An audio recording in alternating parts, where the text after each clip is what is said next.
Hi, everyone. I'm going to go through my process for preparing a memorized performance of a passage. In a couple of months, I will be performing John chapter 11, at least the story of um, the resurrection of Lazarus. And so I thought I'd go through with a series of small videos what my process is. The first process is preparing the text, looking at the text. I've got other videos where I show this, but I thought I'd show you again what I do with this particular passage. So I'm going to share my screen. There we go. And so one of the first things I do is I go to Bible Gateway and I pop in the passage that I'm working on, John 11, 1 to 45. And there it is in all its glory. I make sure it's the right translation for what the event requires. And then one thing you might not know, if you go to here and take off verse numbers, magic. Look at that. It's just the text. And I copy and paste that into a Word document or a Google Doc. I like Google Docs because then I can look at it on the go wherever I am. And but yes, I pop it in there, and as you can see, this is not, see this weird format? Well, that's my style of formatting. When you pop it in and you get rid of all the formatting and everything like that, and just make it text, you get it more as a big block like this. But I want to prepare it in such a way so that I can read it easily. And as I'm preparing it, I'll start to let it soak in and memorize it. So this is the first thing I do. Once I've done this, then I'll do a recording I'll read it and do a recording, and then I'll listen to that recording over and over and over again. This is sort of the first process that I have. So I'll just explain very briefly how I format my text. The main idea is that you're not reading, if I go down to this block, you can see here where it's Martha answered, I know he will rise again in the resurrection at the last day. And so the at, and then it's the end of the sentence. That's not the end of the sentence. It's halfway through the sentence, and then you have to finish the last day down there. So what I try and do is I break it up in such a way so there's no occurrences like that. There's always, each line is its own thought, own idea, if it can be its own sentence. And I also create spaces to represent the different sort of breakups in the text. Smaller spaces or bigger spaces, depending on if it's a new scene. So here's an easy one. You go, now, a man named Lazarus was sick, full stop, new sentence. And because it's the opening line, I've made a little space, so it's a strong opening line.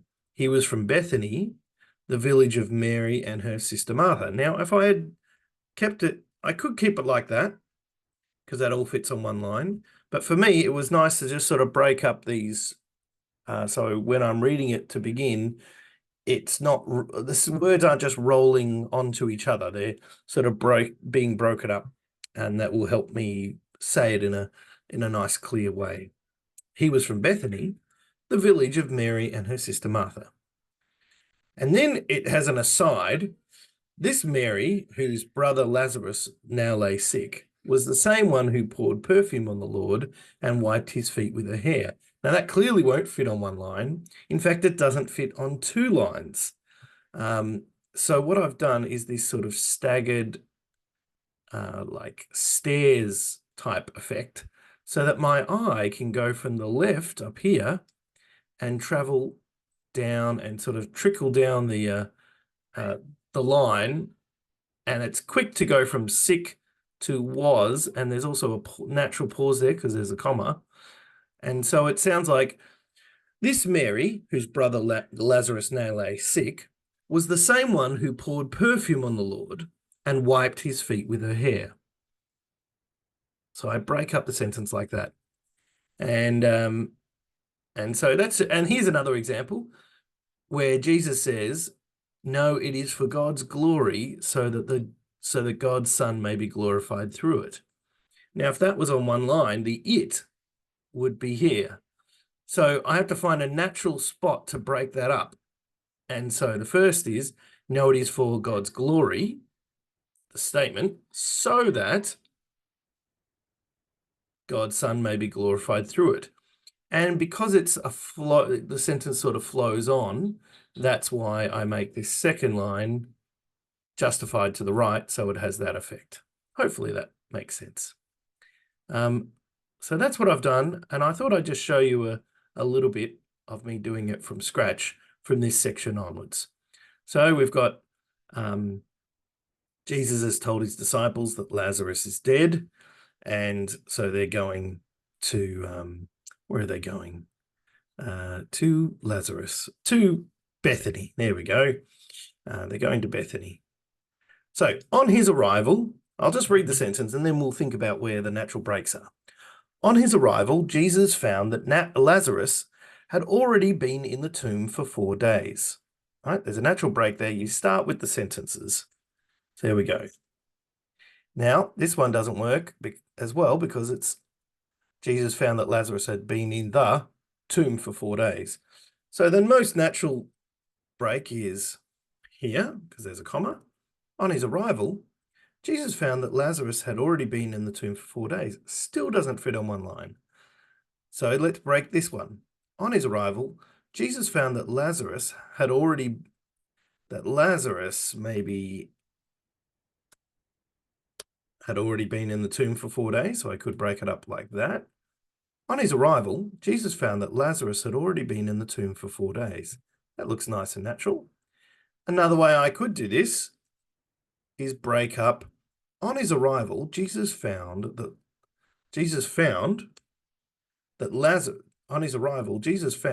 Lazarus had been in the tomb for 4 days. That also would work. But I think I liked the way I had it before. I don't mind if however many pages it takes up to do this, as long as it's really easy for me to read and is designed fit for purpose. And my purpose here is reading it so that I can memorize it. But even when I'm just doing public Bible reading, this is definitely what I'll do because it will help me to read it as clearly and communicatively, that's a weird word, with as much communicating the comprehension of the sentence, the meaning of the sentence as possible. So on his arrival, Jesus found that Lazarus had already been in the tomb for 4 days. Now, Bethany was less than 2 miles from Jerusalem. That's a thought all by itself. And many Jews had come to Martha and Mary to comfort them in the loss of their brother. So there's a break there. Now, Bethany was less than 2 miles from Jerusalem, and many Jews had come to Mary and Martha to comfort them in the loss of their brother. I might move that one, justify there. There we go. When Martha heard that Jesus was coming, she went out to meet him, but Mary stayed home. Now, that all fits on one line. But there's this sense in which that's a new thought or another thought, right? So I might actually bring that down, and actually this is flowing on from the thought above. So it's actually, that's the way I'd space it out. That actually makes more sense to the meaning of that sentence. When Martha heard that Jesus was coming, she went out to meet him, but Mary stayed at home. And she said, "Lord," Martha said to Jesus, "if you had been here, my brother would not have died. But I know that even now God will give you whatever you ask." Jesus said to her, "Your brother." Now, we've got this conversation that's happening between Mary and Martha and Jesus.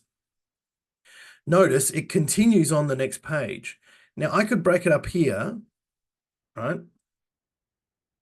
Lord, Martha said to Jesus, "If you had been here, my brother would not have died."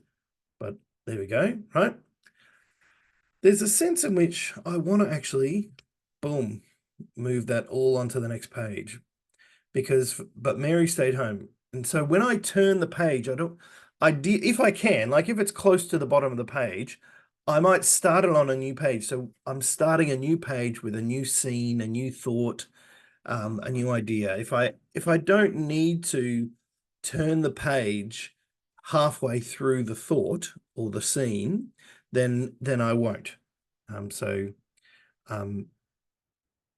okay, I'll just keep going so you can see my thought process. Lord, Martha said to Jesus, if you had been here, my brother would not have died. But I know that even now, God will give you whatever you ask. Now, that sentence doesn't have punctuation, but it sort of feels like there's a pause there. So I might just put a comma. But I know that even now, God will give you whatever you ask. Like all these commas and full stops and stuff like that they're English tools. And so, to tell you when to pause and stop, so you can add your own. Sometimes I add an ellipsis as well. But even now, God will give you whatever you ask, like a 3 dot if it's if that sort of thing. But comma's fine here. Jesus said to her, your brother will rise again.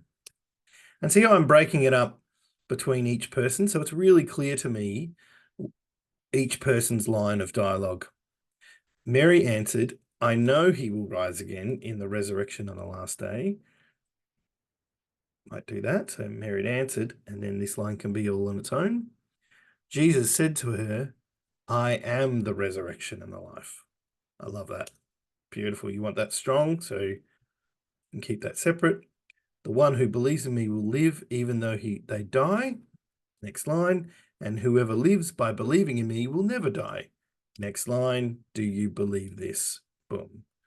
There you go. You've got these 4 statements. I am the resurrection and life. The one who believes in me will live even though they die. And whoever lives by believing in me will never die. Do you believe this? 1, 2, 3, 4 statements. So having them on separate lines really makes those statements strong and clear. She says, yes, Lord. She replied, I believe that you are the Messiah. I believe that you are the Messiah, the Son of God, who is to come into the world. Now, because that's flowing, they're not really completely separate, I might do that, right? See how it sort of flows into one. I believe that you are the Messiah, the Son of God, who is to come into the world. Now, all these things, this is me. This is me thinking through the text, saying the text out loud, hearing for myself the pauses, the natural breaks, and breaking it up. You don't have to follow exactly my method or my style.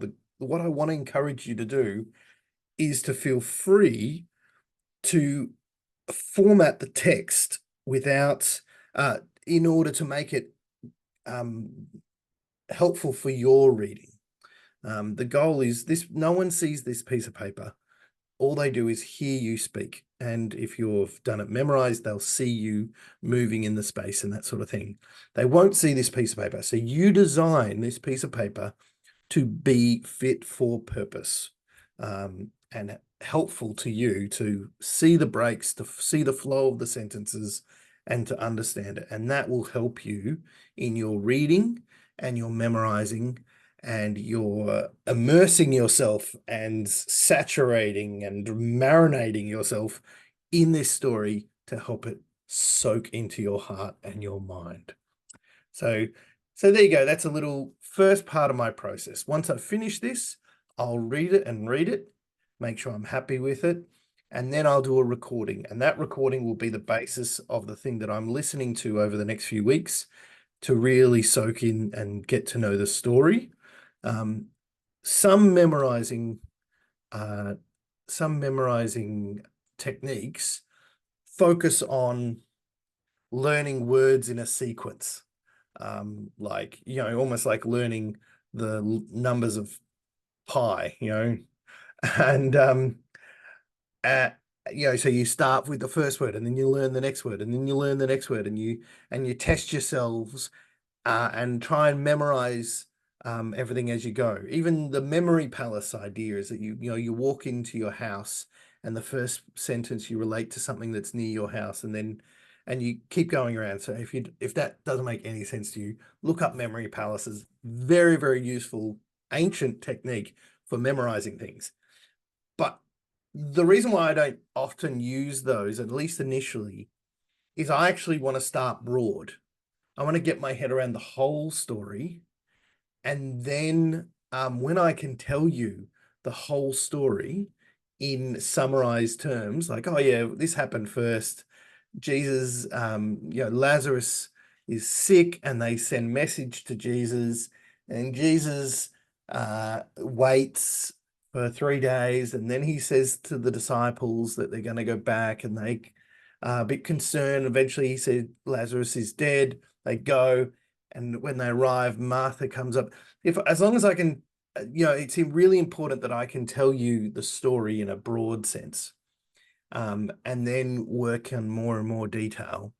And eventually I'm trying to get it as word perfect as I can, but I actually don't start with that intention. My first intention is to let it soak in and understand the story. And before I can do that, I need to, in order to do that, I listen to it in whole, and I listen to my own voice doing it. And to prepare for that listening, the recording, I prepare the text in this way. So this is my first step in the process of memorizing this passage. So yeah, hopefully it's helpful to you. Cheers.